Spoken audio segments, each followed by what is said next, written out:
Aquí reposan los restos de un buen amigo, un alto militar norteamericano cuya identidad no debo revelar, al menos por el momento. Él forma parte de la historia que quiero contarle, una historia oscura que usted probablemente no creerá. Pero ese es mi deber, sembrar la duda. Sígame y descubra una historia que jamás fue contada.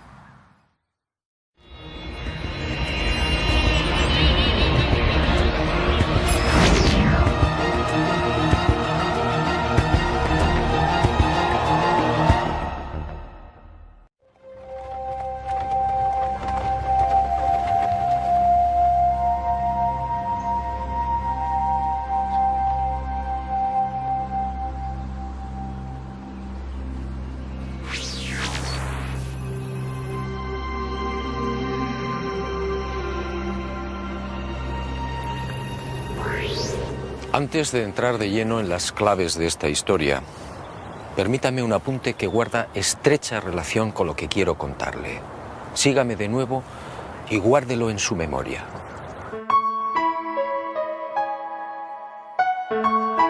Además de esas viejas y románticas ideas sobre la Luna y de la literatura más o menos fantástica sobre los viajes a nuestro enigmático satélite natural, la historia de la humanidad aparece igualmente repleta de otros no menos misteriosos fenómenos registrados en la superficie lunar.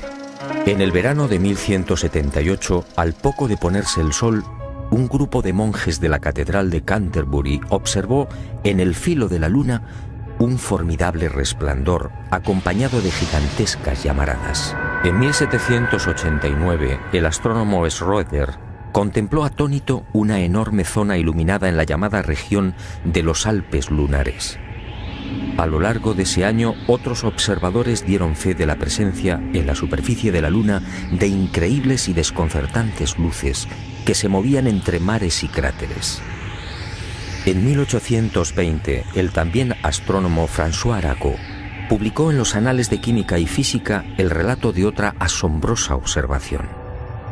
Durante un eclipse, toda una formación de luces evolucionó sobre la Luna, manteniendo el orden de vuelo durante los virajes.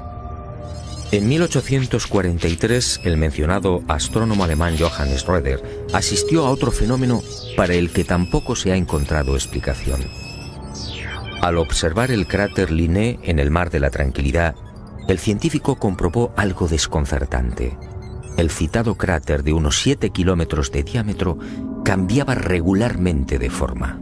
Poco después, para asombro de la comunidad científica, el cráter en cuestión desapareció por completo. ¿Qué había ocurrido? En 1971, Apolo 15 sobrevoló la zona y fotografió Linné. El desconcierto de los astrónomos fue total. El cráter Linné solo tenía 2.700 metros de diámetro y estaba allí. En 1877, el astrónomo inglés Klein fue testigo de otras intensas y rápidas luces que se dirigieron al centro del cráter Platón. Una vez en la caldera, las luces se reunieron formando un triángulo. En 1950, el Dr. Wilkins era testigo de otro suceso aparentemente imposible. En el centro del cráter Aristarchus se encendió de pronto una gran luz, iluminando una amplia región lunar. Grandes llamaradas en la superficie de la Luna, luces en formación.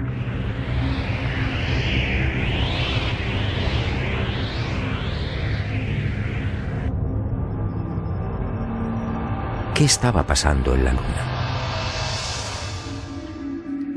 Y durante una década, entre 1957 y 1968, los militares norteamericanos y soviéticos fueron confirmando lo que ya sabían o imaginaban, y mucho más.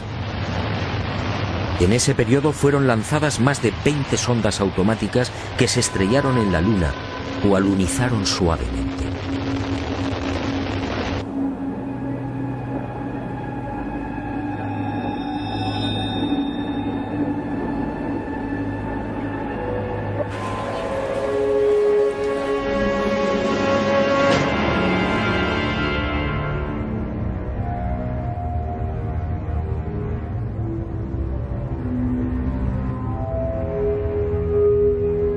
En total, sin contar las imágenes obtenidas por la URSS, la NASA recibió 230.000 fotografías del satélite natural.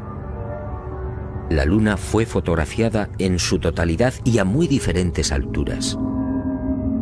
Pero los militares que controlaban y controlan la Agencia Espacial Norteamericana no dieron a conocer muchas de esas imágenes. ¿Por qué? ¿Qué mostraban?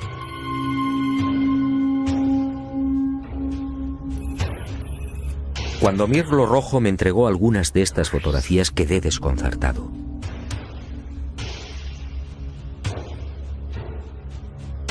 Se trataba de imágenes altamente confidenciales, jamás divulgadas.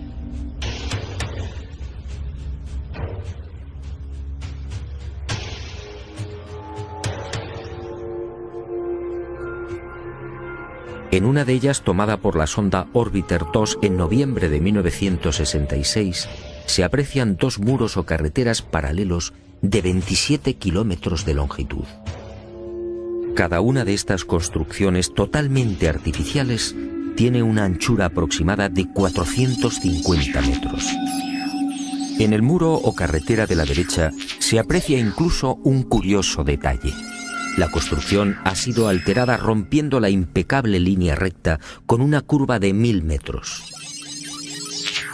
En otra de las fotografías, los militares norteamericanos descubrieron lo que llamaron la Gran Presa, una no menos enigmática construcción de 5 kilómetros de longitud al norte del Mare Imbrium. El 19 de noviembre de 1966, la misma Orbiter 2 captaba a 48 kilómetros de altura y sobre el Mar de la Tranquilidad otra extraña formación.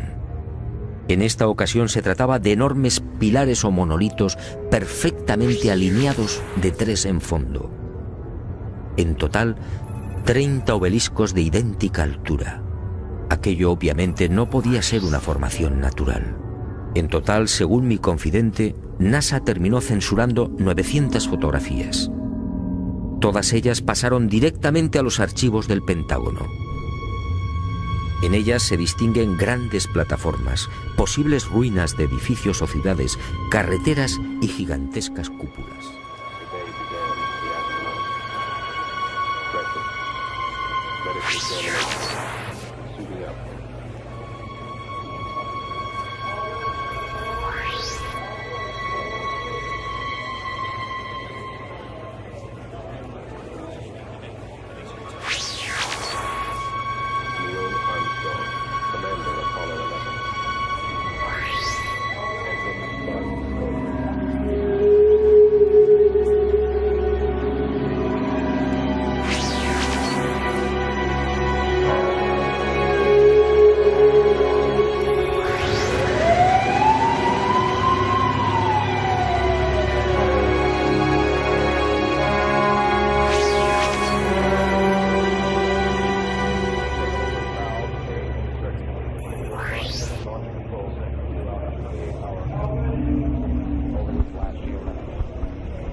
En el viaje de ida hacia la Luna, el Apolo 11 vivió una primera experiencia que también fue silenciada.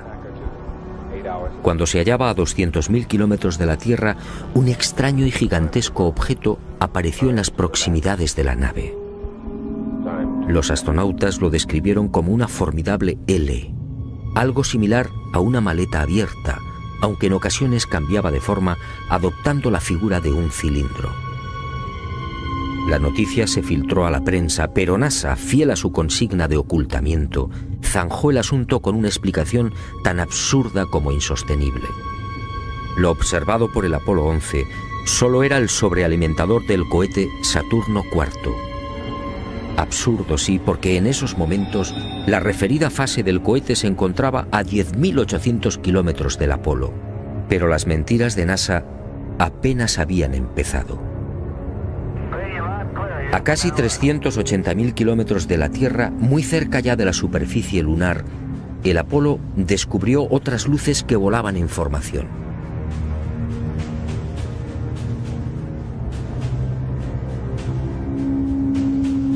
Según Mirlo Rojo, aquellas luces parecían esperar al Apolo 11.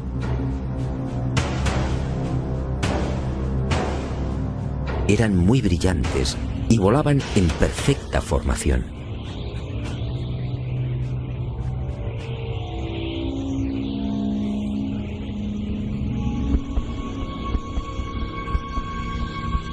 Poco después se alejaron a gran velocidad, desapareciendo hacia la superficie de la Luna.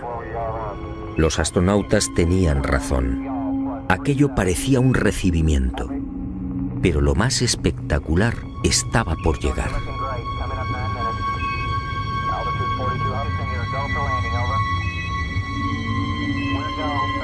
Armstrong y Aldrin descendieron finalmente.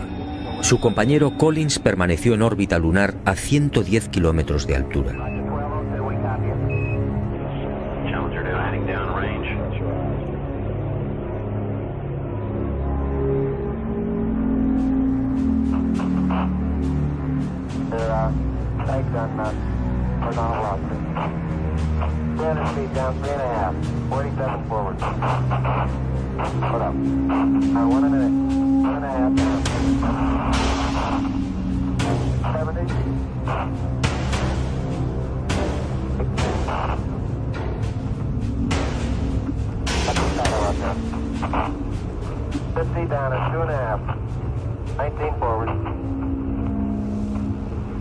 Altitude, velocity, light. 3.5 down. 220 feet. 15 forward. 11 forward, turn down nicely, 200 feet. 4.5 down. 5.5 down. 660, 6.5 down. 5.5 down. 9 forward.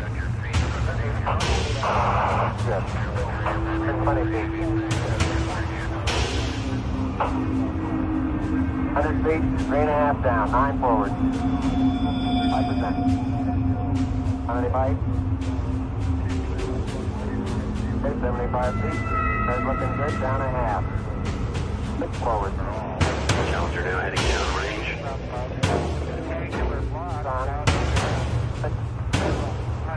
Y al poco de aquel histórico alunizaje, Armstrong y Aldrin volvieron a sobresaltarse. La frecuencia cardíaca se disparó hasta 150 y 160 latidos por minuto. Las palabras de Armstrong, atropelladas, dejaron perplejos a los técnicos de Houston.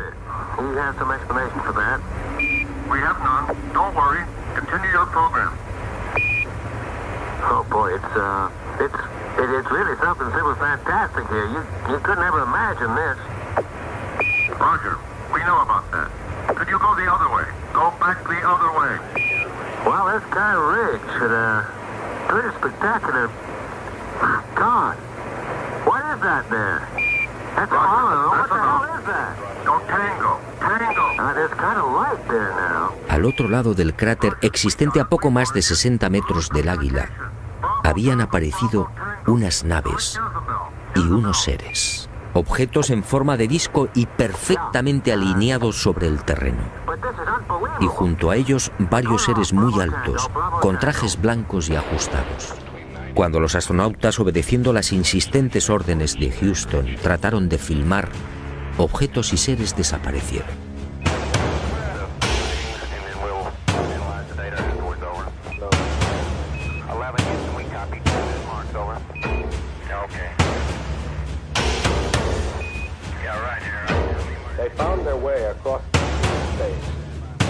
Y llegó el momento culminante, el verdadero objetivo de Apolo 11, la secreta razón que impulsó a los militares a conquistar la Luna.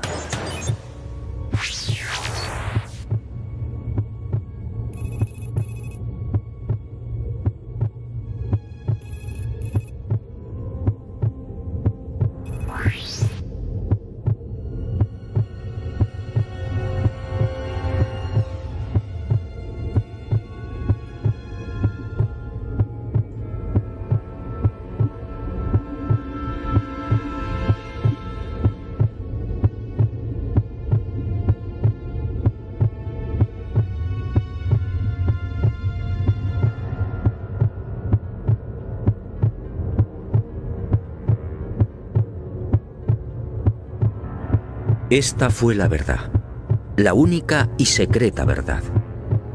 Aquel 21 de julio de 1969, Armstrong y Aldrin se alejaron escasos metros del módulo, filmando esta increíble construcción. Esta película de 14 minutos jamás fue difundida por NASA.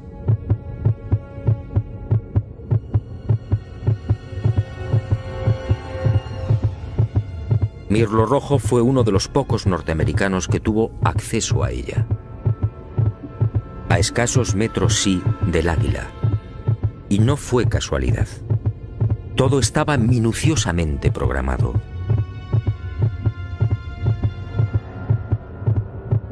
Estas misteriosas ruinas, como otras igualmente filmadas por los restantes Apolos, habían sido fotografiadas con anterioridad por las diferentes sondas automáticas. Una de ellas, la Surveyor 5, lanzada el 8 de septiembre de 1967, fue decisiva.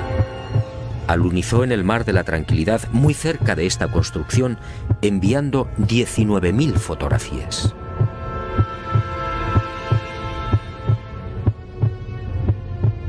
Edificios en ruinas. Edificios en la superficie de la Luna. Edificios aparentemente de una gran antigüedad. Pero, ¿quién los había levantado? Nosotros los humanos, obviamente no. Solo quedaba una respuesta. Esto era obra de una civilización no humana.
Los militares habían satisfecho la primera parte de su diabólico plan. Ahora quedaba la segunda.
Según mi confidente, los astronautas procedieron a lo programado. Recogieron muestras de los muros, tomaron medidas y se retiraron.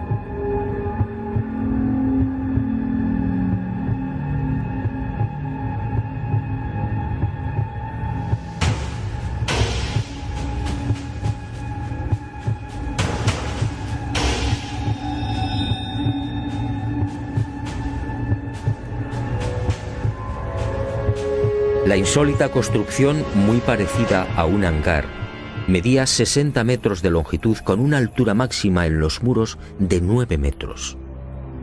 Presentaba 12 huecos o ventanas y una especie de puerta frontal de 5 metros de fondo por 3 de altura. Según los análisis practicados en la Tierra, el material con el que había sido construido era similar al de la superficie lunar.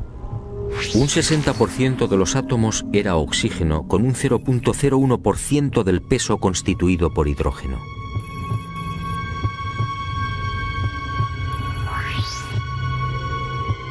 Las paredes se hallaban muy erosionadas. Esta circunstancia, dado que en la Luna no existe prácticamente atmósfera, hizo pensar a los militares que el edificio en cuestión podía tener varios miles de años.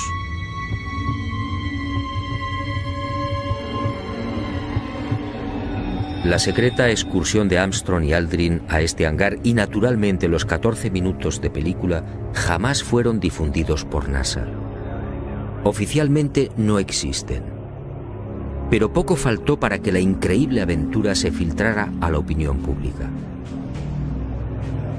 Todo se debió a un error de NASA que permitió la publicación en aquel 21 de julio de una escueta e incomprensible noticia. En un teletipo que dio la vuelta al mundo se afirmaba textualmente: el corazón del astronauta Neil Armstrong alcanzó las 160 pulsaciones por minuto al finalizar hoy su paseo lunar, mientras se hallaba trabajando en la dura operación del cargamento de muestras de rocas y suelo lunar. El hecho pasó prácticamente desapercibido, pero algunos con toda razón se preguntaron ¿cómo era posible que Armstrong sufriera semejante aceleración cardíaca en el más que inofensivo y cómodo transporte de rocas lunares? En el delicado descenso del Águila, la frecuencia cardíaca de Armstrong llegó a 156 pulsaciones por minuto. Ahí sí estaba justificada la fuerte alteración del astronauta. En la carga de rocas, en cambio, no tenía sentido.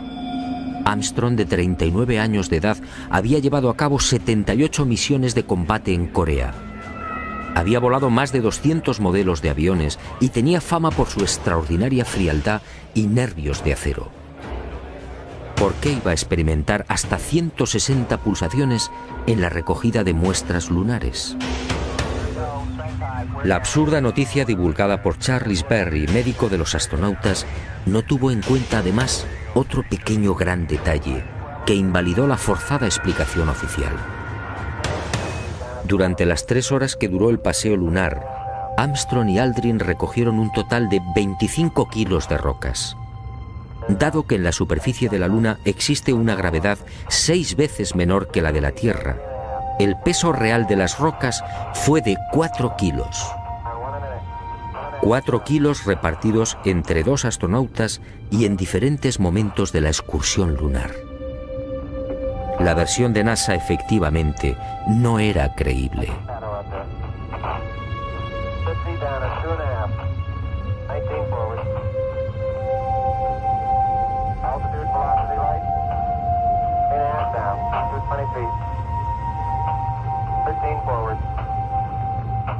Una vez más, mintieron. No fue el insignificante peso de las rocas lo que precipitó el corazón de Armstrong. Fue la visión de aquel edificio. A pesar de su excelente preparación física y mental, el astronauta, consciente de la trascendencia de lo que tenía delante, no pudo evitar la lógica e intensa emoción. Y otro tanto sucedió con Aldrin. Pero la frecuencia cardíaca de este último no fue registrada porque los circuitos electrónicos del traje espacial no se hallaban conectados a la consola que recibía la información biomédica.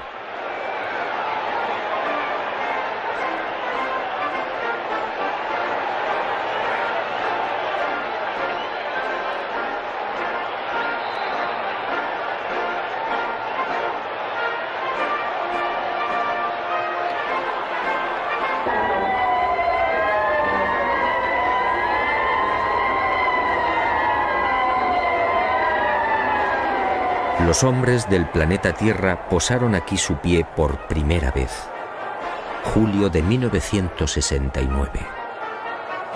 Hemos venido en son de paz, en nombre de toda la humanidad. Así reza el texto de la placa dejada por Apolo 11 en una de las patas del Águila, el módulo lunar que supuestamente todavía sigue en la Luna. ¿En son de paz? Nueva mentira de NASA y de sus propietarios, los militares norteamericanos.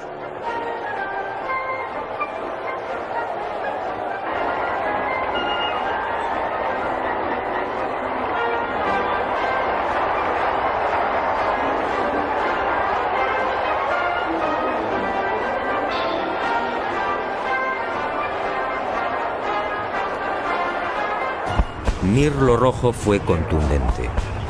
Hasta diciembre de 1972, fecha en la que se interrumpe el proyecto Apolo, otras 5 naves volaron a la Luna.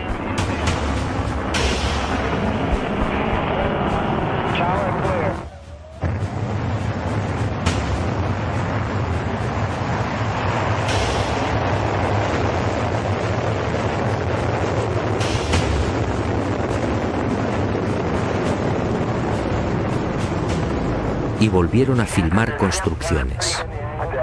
Después, esas edificaciones fueron bombardeadas y destruidas. Y existe la fundada sospecha de que Estados Unidos utilizó armas tácticas nucleares contaminando la Luna.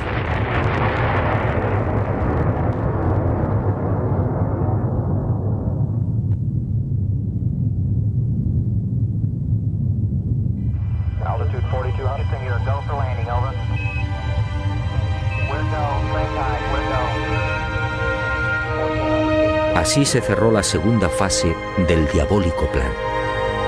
Los militares norteamericanos no lo consintieron. Esas estructuras podían provocar el caos en la Tierra. Eso dijeron.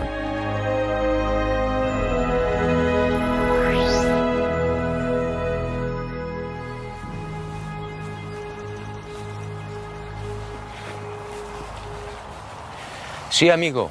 En los restantes Apolo sucedieron muchas cosas, cosas extrañas y secretas. Pero esa es otra historia que quizá algún día me decida a contar, suponiendo, claro está, que siga vivo. Por cierto, desde aquel diciembre del 72 han transcurrido más de 30 años. ¿Estamos pensando lo mismo? ¿Por qué nunca se volvió a la Luna?